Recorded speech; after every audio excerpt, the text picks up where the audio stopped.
Bonjour à tous, aujourd'hui on poursuit notre travail sur les puissances avec les puissances d'exposants négatifs. Pour ça vous avez besoin de la fiche d'activité sur laquelle on a déjà travaillé et la fiche de cours sur laquelle on a aussi déjà travaillé, celle-ci où on a expliqué les différentes valeurs des exposants, des puissances d'exposants positifs. Donc, vous avez besoin aussi de votre calculatrice afin de pouvoir faire quelques calculs qui vont bien nous aider à comprendre le principe de ces fonctions, de ces puissances d'exposants négatifs. Alors, on commence tout de suite avec l'activité numéro 4 et on va essayer de comprendre comment on peut passer de 7 exposant 5 à 7 exposant 4. Alors, pour bien vous expliquer cette logique-là, on va rappeler la définition de 7 exposant 5. 7 exposant 5, c'est le produit de 5 facteurs égaux à 7. 7 fois 7 fois 7 fois 7 fois 7. Et 7 exposant 4, le produit de 4 facteurs égaux à 7. Et donc on voit ici que de l'un à l'autre, là, eh bien, il y a une multiplication par 7 qui a disparu.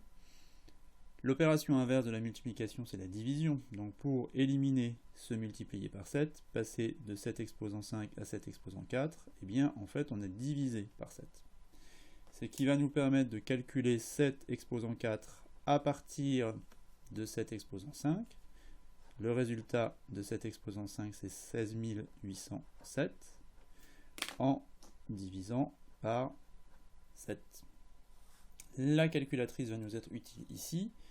16 807 divisé par 7 et on obtient un résultat de 2401. Ok, donc maintenant on a vu qu'on pouvait passer d'une puissance à une autre. Si l'exposant diminue de 1, il faut diviser par le nombre.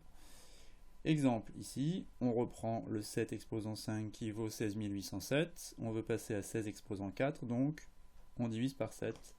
Et on a obtenu ici 2401. En toute logique maintenant, si je veux faire décroître les exposants d'une unité dans chaque case de ce tableau-là, eh bien je vais devoir diviser par 7. Puisque l'exposant perd 1, l'opération qui va y être associée, c'est une division par 7. Donc j'avais obtenu 2401 précédemment, et bien ce résultat, je peux à nouveau le diviser par 7 pour trouver cet exposant 3, qui sera égal à 343. Et puis si on continue le processus, 7 exposant 2 divisé par 7 égale 49. Donc ça n'a rien de très étonnant, on le connaissait déjà. Puis sans calculatrice cette fois-ci, 49 divisé par 7, c'est égal à 7, et ce sera égal à 7 exposant 1. Et puis ensuite, encore divisé par 7, ce sera égal à 1, et ce sera 7 exposant 0.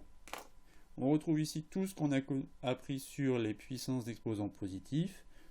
Si on relit dans ce sens-là, 7 exposant 0, ça vaut 1, toujours. 7 exposant 1, c'est le nombre de départ. Et puis 7 au carré, 7 fois 7, 49, et ainsi de suite. C'est maintenant que ça va un petit peu changer, puisque maintenant, on va utiliser ce même processus, mais à partir du nombre 1, qui est égal à 7 exposant 0. Alors, si vous regardez bien ici, j'étais parti de 5, 4, 3, 2, 1, 0. Donc, en toute logique, si je poursuis ma comptine ici, j'obtiens 7 exposant moins 1, que je veux obtenir en divisant ce nombre-là par 7. La calculatrice, elle veut bien essayer de faire ça pour vous, parce qu'elle est sympa. 7 divisé par 7, mais elle vous répond 1 septième. Et comme nous, on ne va pas travailler avec des nombres ici dont la valeur est pas précise, on va continuer à travailler avec les fractions. Donc ici, c'est 1 septième. Et puis si on continue en toute logique, ici, 7 exposant moins 1, on va passer à 7 exposant moins 2 en divisant par 7. Donc je reprends mon résultat, que je divise à nouveau par 7, et j'obtiens 1 sur 49.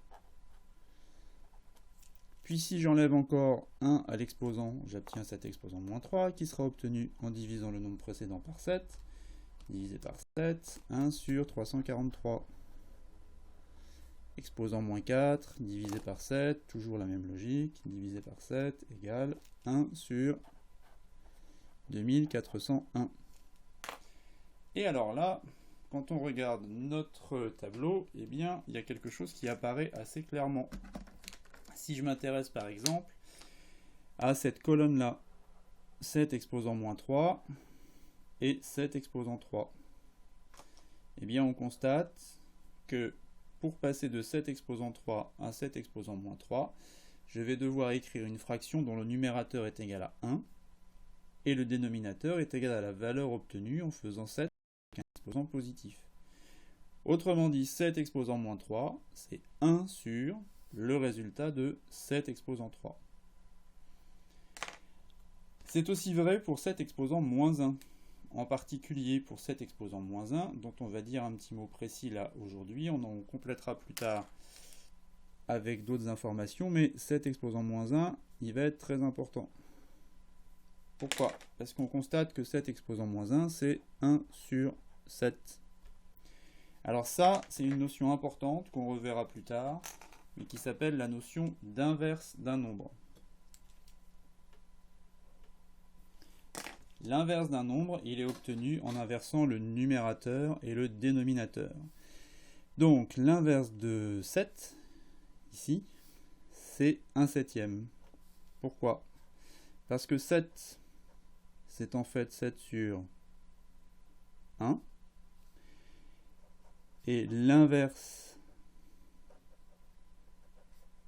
de 7, ce sera donc 1 sur 7. Donc pour trouver l'inverse d'un nombre, il faut inverser le numérateur et le dénominateur. Ce qui nous amène à déduire de tout ça que l'inverse du nombre a, qui sera noté a exposant moins 1, c'est en fait 1 sur a. En toute logique, maintenant, 0,5 exposant moins 1, bah, tout simplement, ce sera 1 sur 0,5. 1 tiers, si j'inverse le numérateur et le dénominateur, ça donne 3 sur 1, qu'on écrira plutôt 3. Et l'inverse de 5 demi, si j'inverse le numérateur et le dénominateur, ça fait 2 cinquièmes. Voilà pour la notion d'inverse d'un nombre. On poursuit. Et on va reprendre les données qu'on avait obtenues dans notre tableau ici. Alors, si je m'intéresse par exemple à 7 exposant moins 4, on avait obtenu 1 sur 2401. Mais ici, on avait vu que 2401, c'était le résultat de 7 exposant 4. Autrement dit, 7 exposant moins 4, c'est 1 sur 7 exposant 4. C'est donc l'inverse de 7 exposant 4. 7 exposant moins 3, c'est 1 sur 343. Mais 343, c'est 7 exposant 3. Donc 7 exposant moins 3, c'est l'inverse de 7 exposant 3. 7 exposant moins 2, 1 sur 49, c'est donc 1 sur 7 au carré. Bon, bah donc maintenant qu'on a compris ça, on peut compléter rapidement les résultats qui vous étaient demandés ici.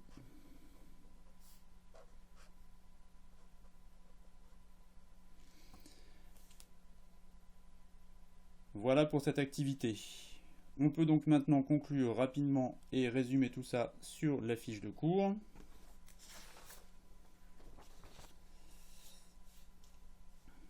Alors, la fiche de cours, maintenant, s'intéresse aux puissances d'exposants négatifs.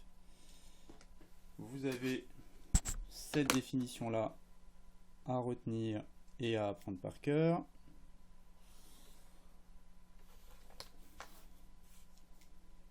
Donc, en résumé, si je fais une puissance d'exposant négatif, c'est que je suis amené à faire l'inverse d'un nombre. Et l'inverse d'un nombre, ça se construit en faisant 1 sur le nombre de départ. Autrement dit, pour ce qui est du calcul littéral, si je cherche l'inverse de a exposant n, qui sera désigné par a exposant moins n, eh bien je vais calculer 1 sur a exposant n. De la même manière, par convention, au lieu d'écrire 1 sur a exposant 1, on écrira directement 1 sur a. Et ça désigne l'inverse de a. Maintenant, si on reprend ce travail-là, 4 exposant moins 3, c'est 1 sur 4 exposant 3. Alors pour ça, la calculatrice peut nous être utile, même si on a déjà fait le travail ensemble sur 4 exposant 3, c'est 4 fois 4 fois 4, donc ça donnera 1 sur 64. Ici, 1 sur moins 5, 1 sur, pardon, moins 5 exposant moins 2, c'est 1 sur moins 5 exposant 2, ce qui donnera 1 sur 25. Si on vous demande les valeurs décimales approchées ou les valeurs décimales exactes, vous pourrez ici aller chercher votre calculatrice. Et là, par définition, 8 exposant moins 1, c'est 1 sur 8. Et 7 sixièmes exposant moins 1, c'est l'inverse de 7 sixièmes. Donc j'inverse le numérateur et le dénominateur. Et j'obtiens 6 septièmes. Voilà pour ce cours sur les puissances d'exposants négatifs. À bientôt.